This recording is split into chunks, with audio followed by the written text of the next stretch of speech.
Bismillahirrahmanirrahim. Assalamualaikum warahmatullahi wabarakatuh. Alhamdulillah wassalatu wassalamu rasulillah wa ala alihi wa sahbihi wa man tabi'ahum bi ihsanin ila yaumiddin. Allahumma shalli ala sayyidina Muhammadin wa ala alihi wa sahbihi wa man tabi'ahum bi ihsanin ila yaumiddin. Amma ba'd. Kaum muslimin yang dirahmati Allah Subhanahu wa taala. Pentingnya meniatkan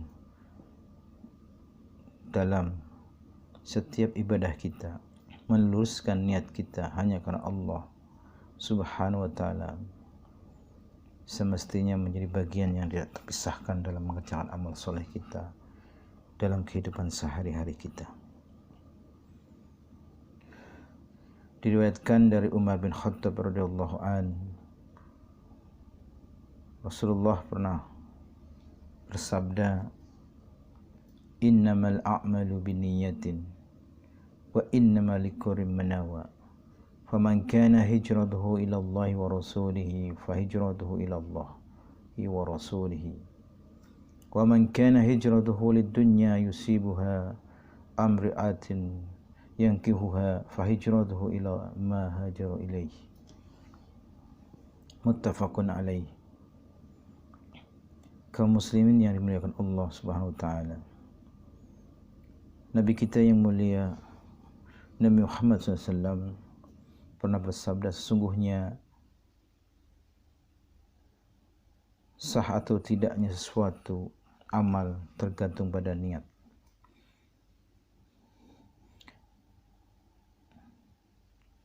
Dan hasilnya adalah apa sesuatu yang diniatkan. Maka barang siapa yang hijrah karena semata-mata taat kepada Allah dan Rasulnya, maka hijrah itu diterima oleh Allah dan Rasulnya. Dan siapa saja yang hijrah karena keuntungan dunia yang dikejarnya atau karena perempuan yang akan dinikahinya, maka hijrahnya terhenti pada apa yang diniatkan dalam hijrahnya tersebut. Diriwayatkan oleh Bukhari Muslim. Kaum muslimin rahimakumullah.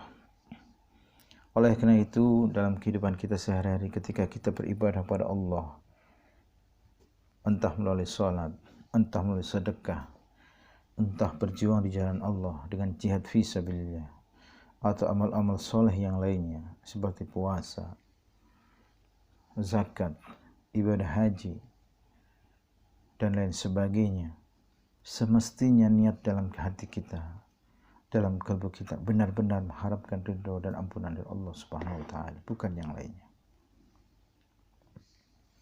Bahkan diriwayatkan dalam sebuah hadis yang lainnya, ada 3 orang yang mereka mengerjakan amal-amal soleh mereka, yang ketika ditanya di akhirat nanti, salah seorang mereka ditanya, yaitu ahli ilmu atau ulama, ditanya, apakah engkau meniatkan benar-benar mengharapkan ridha Allah dalam menyampaikan ilmunya? Maka orang tadi mengatakan, iya benar, saya menyampaikan ilmu, saya berdakwah benar-benar mengharapkan ridha engkau ya Allah. Kata Allah, bohong kamu menyampaikan ilmu, berdakwah, bukankah kau ingin disebut sebagai orang yang alim, orang yang mengerti, orang yang pandai, orang yang faqih dalam Islam, dalam ilmu-ilmu yang lainnya? Maka kemudian orang itu dimasukkan ke dalam neraka. Kemudian orang kedua juga ditanya oleh Allah SWT,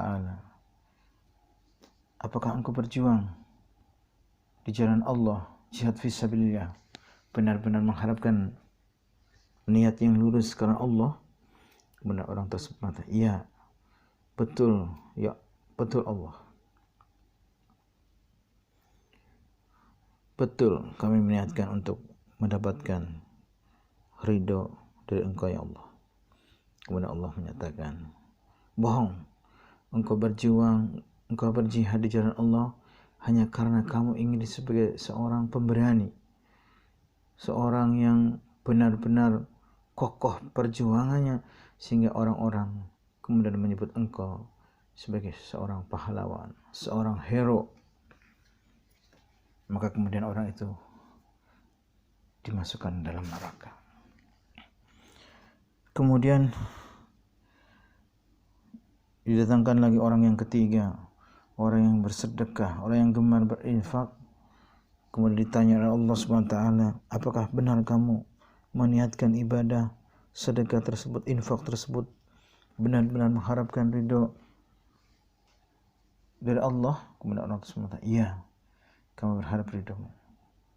Kemudian Allah mengatakan, bohong engkau berinfak, engkau bersedekah hanya bertujuan agar orang-orang di sekitar engkau menyebut sebagai seorang dermawan, seorang yang suka menderma, seorang yang suka menolong orang lain dalam kesusahan, bukan mengharapkan ridho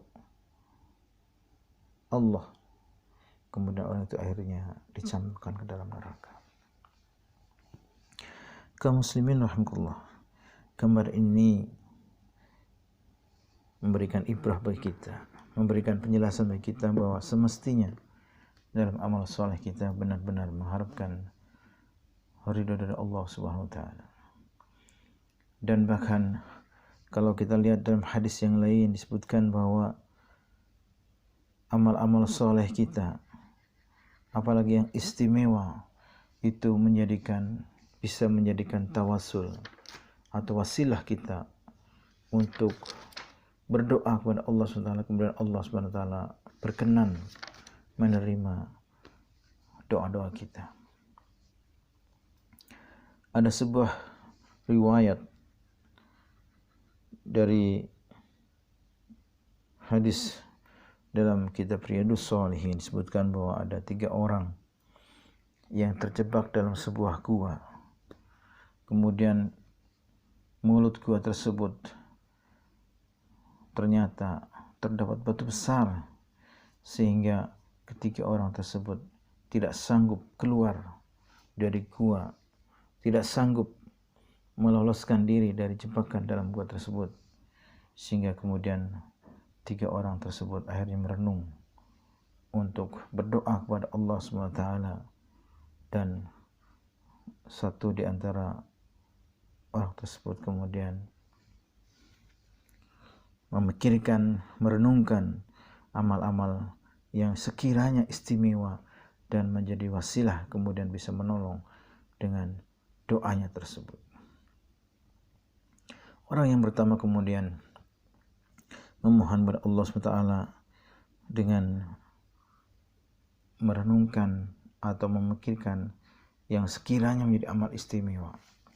Dia seorang pengusaha, dia seorang pedagang.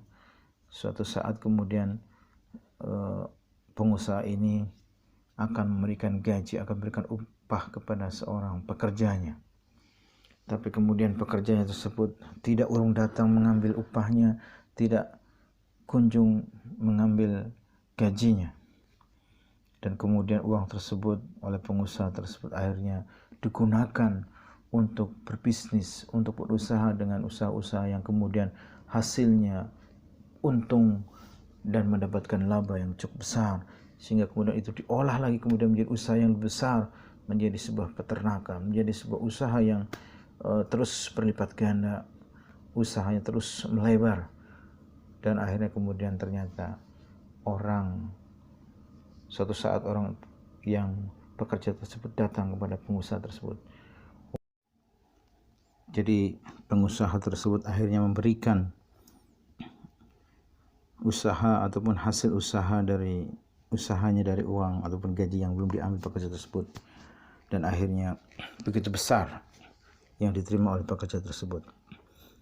Dan kalau ini menjadi salah satu amal terbaik, maka ya Allah, bukakanlah atau tolonglah kami dari terjebaknya dalam gua tersebut.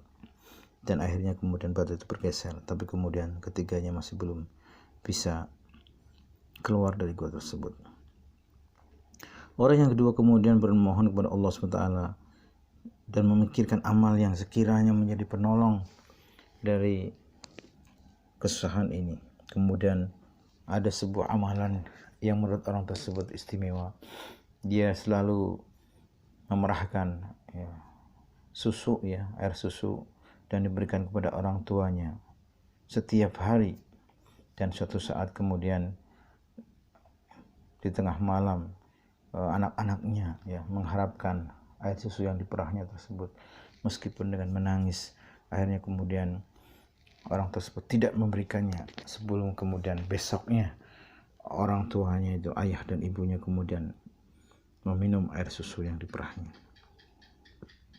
Seandainya ini menjadi amal yang istimewa, ya Allah, tolonglah kami dari terjebaknya dalam gua tersebut. Dan akhirnya batu itu pun bergeser dari mulut gua tersebut, tapi belum bisa mengeluarkan mereka semua. Kemudian orang tiga memikirkan amal istimewa, yaitu dia pernah menolong kepada seorang wanita dengan janji orang tersebut akan berzina dengan wanita yang ditolongnya. Dan suatu saat malam, sebagaimana yang dijanjikan tersebut, wanita itu datang, dan kemudian laki-laki juga ingin berhasrat terhadap wanita tersebut. Akhirnya kemudian wanita tersebut mengatakan, janganlah engkau memecahkan yang bukan haknya. Dan akhirnya kemudian laki-laki tersebut akhirnya tidak jadi berzina dengan wanita tersebut. Peristiwa menolongnya orang tersebut pada wanita tersebut dan tidak jadinya perzinahan tersebut adalah sebuah amal soleh.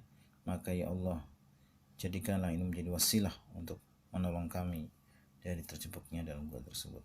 Dan akhirnya dengan 3 amal yang menurut mereka amal yang terbaik dan terima Allah SWT, akhirnya kemudian batu itu bergeser dan akhirnya ketiga orang tersebut dapat keluar dari dalam gua tersebut.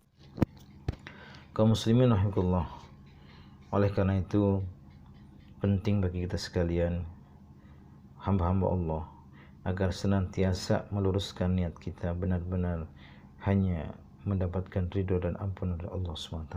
Jangan sampai terbesit dalam hati kita, dalam kalbu kita, hal-hal yang lain yang bisa mengotori niat kita, yang bisa mengurangi, bahkan bisa membatalkan nilai dari ibadah kita. Itu menjadi alam.